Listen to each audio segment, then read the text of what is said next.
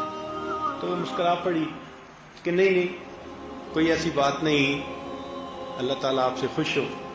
کہنے لگے اس کے بعد میں مسجد میں آیا اور اب آ کر میں نے نماز کی امامت کروائی کہ اب میں نماز کی امامت کروانے کے قابل ہوں.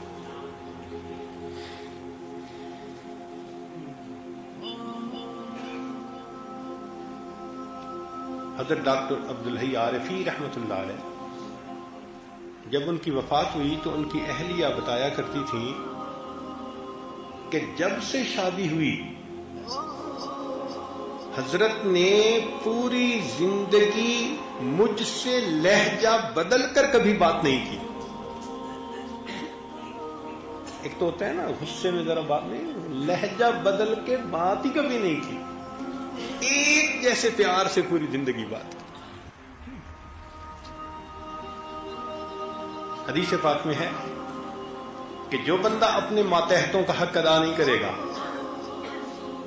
ذمہ ہو یا دوسرے ماتحت ہوں، ان پر زیادتی کرے گا اور قیامت کے دن وہ مظلوم آئیں گے، انا حجیجہم یوم القیامہ، میں قیامت کے دن ان ماتحتوں کا وکیل بنوں گا اور ان کو ان کا حق دلا کر رہوں گا.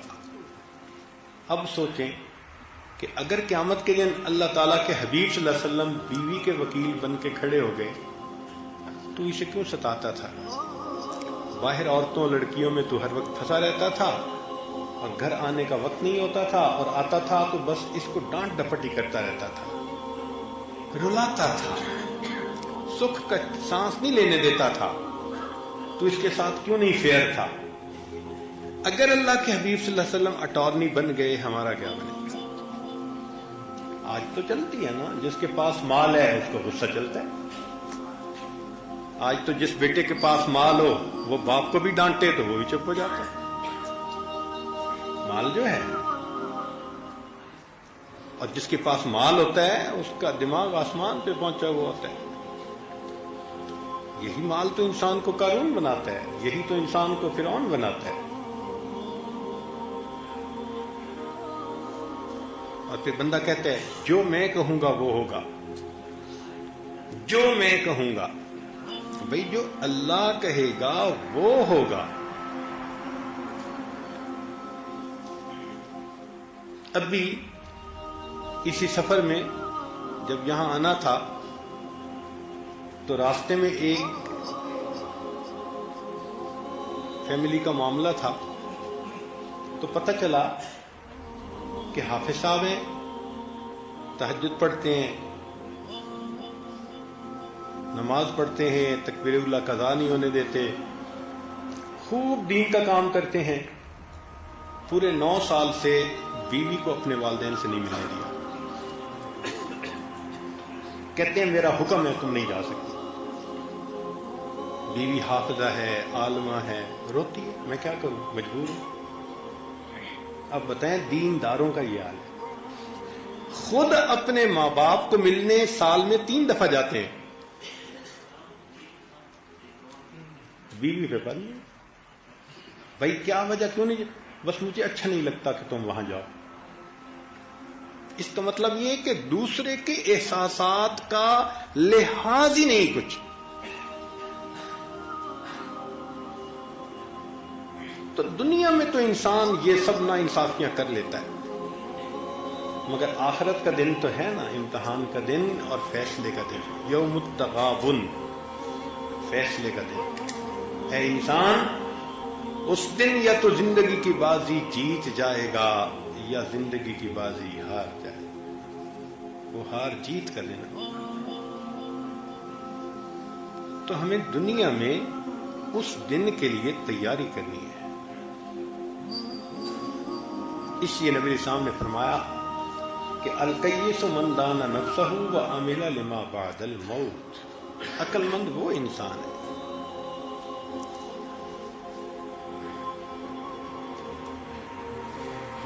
تو ایک تو معافی مانگنے کی عادت ڈالیں. کوئی حرج نہیں معافی مانگنے میں. ہم نے دیکھا کہ جب جنازہ تیار ہوتا ہے نا تو ہمارے ہاں امام صاحب جنازہ پڑھانے سے پہلے بھائی ورثاء کی طرف سے ایک اعلان، اگر کسی کی دل آزاری ہوئی ہو تو بھائی معاف کر دیں. بھئی آپ بتائیں اس نے جس کی دل آزاری کی ہوگی وہ جنازہ پڑھنے آئے ہوں گے؟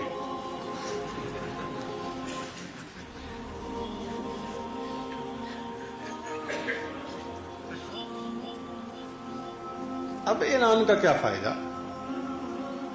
لطف اور مزہ تو یہ تھا کہ یہ اپنی زندگی میں ان سے معافی مانگتا.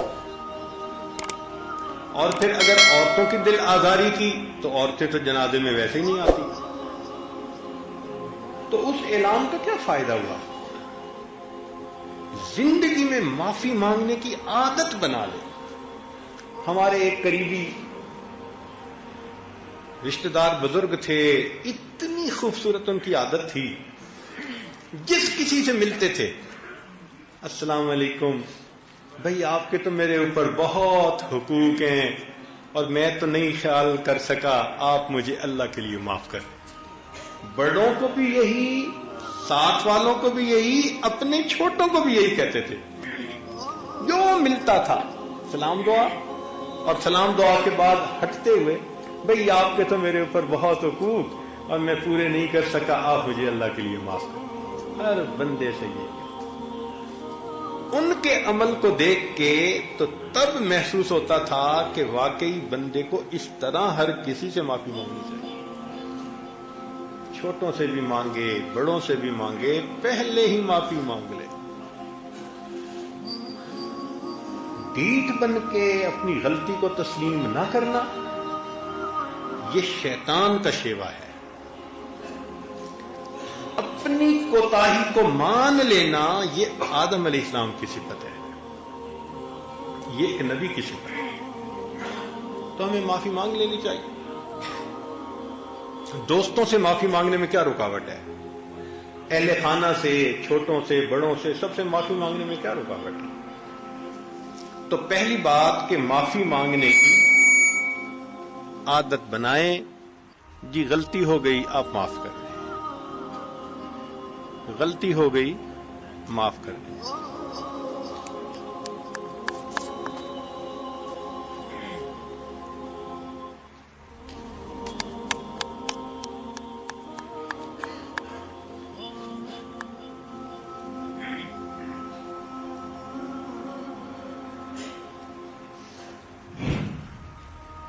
تو عادت بنائیں کہ ہم دوسروں سے جیتے جاگتے معافی مانگیں. کوئی حرج نہیں، کوئی رکاوٹ نہیں.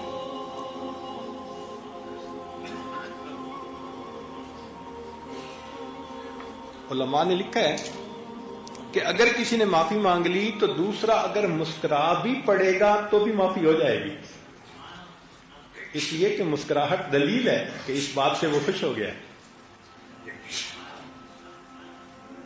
تو زندگی میں معافی مانگنا بہت آسان، اور قیامت کے دن معافی مانگنا سب سے زیادہ مشکل کام.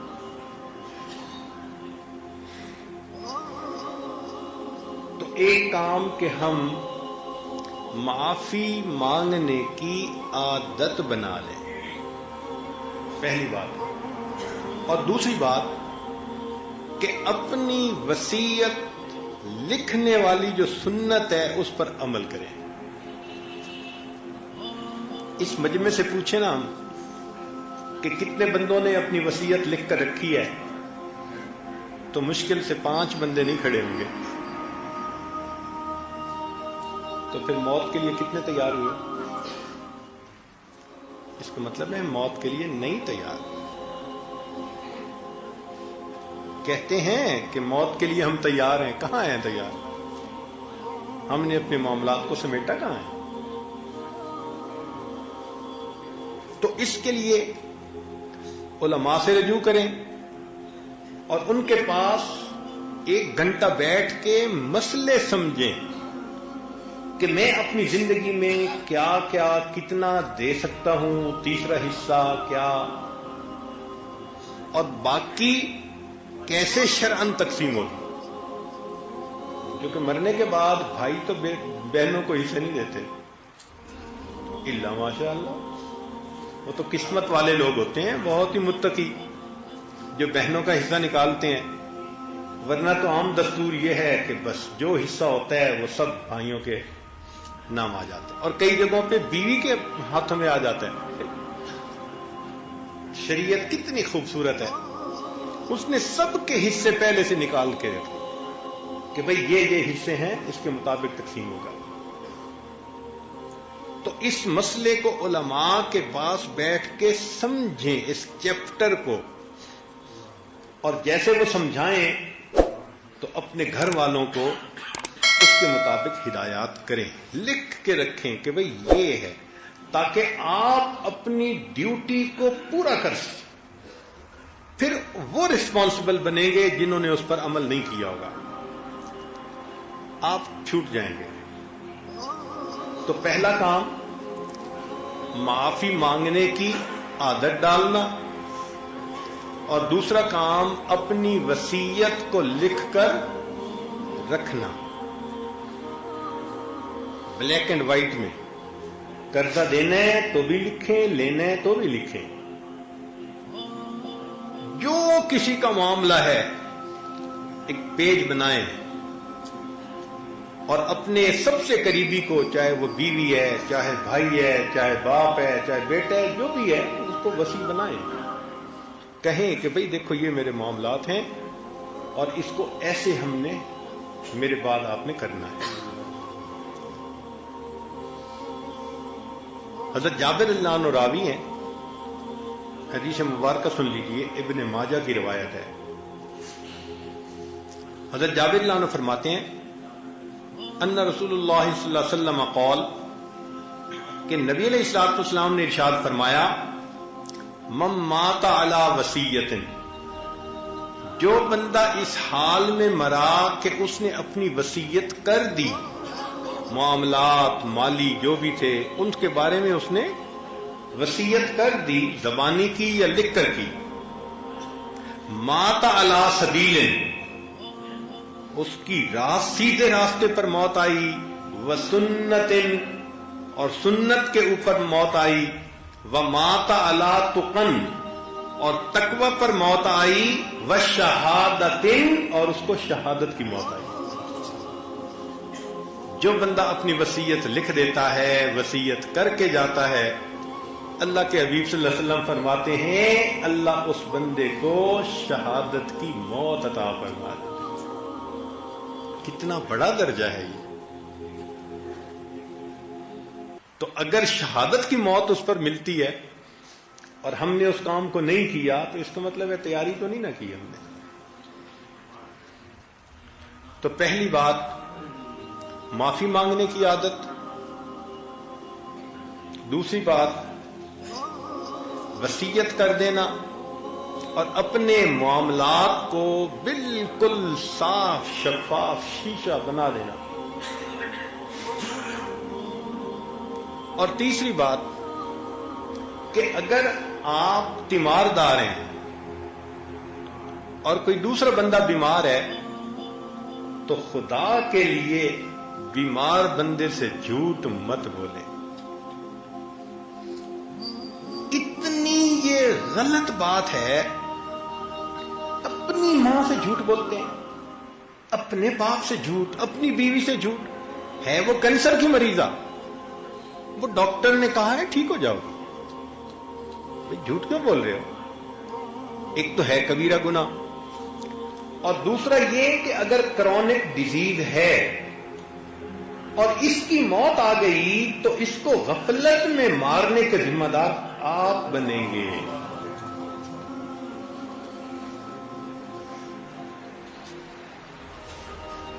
بچہ اگر ننگی تار بجلی کی ہاتھ میں لینا چاہے تو آپ انتظار کریں گے کہ جھٹکا لگنے دو پھر بتاؤں گا؟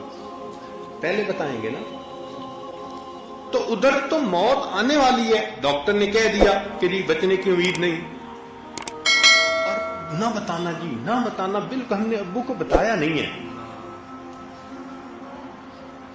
آپ نہ بتائیں مریض کو آپ سے زیادہ اپنی بیماری کا اندازہ ہو جاتا ہے، پتہ ہوتا ہے مریض کو، یہ نہیں کہ نہیں پتہ ہوتا، ہاں کنفیوز ہو جاتا ہے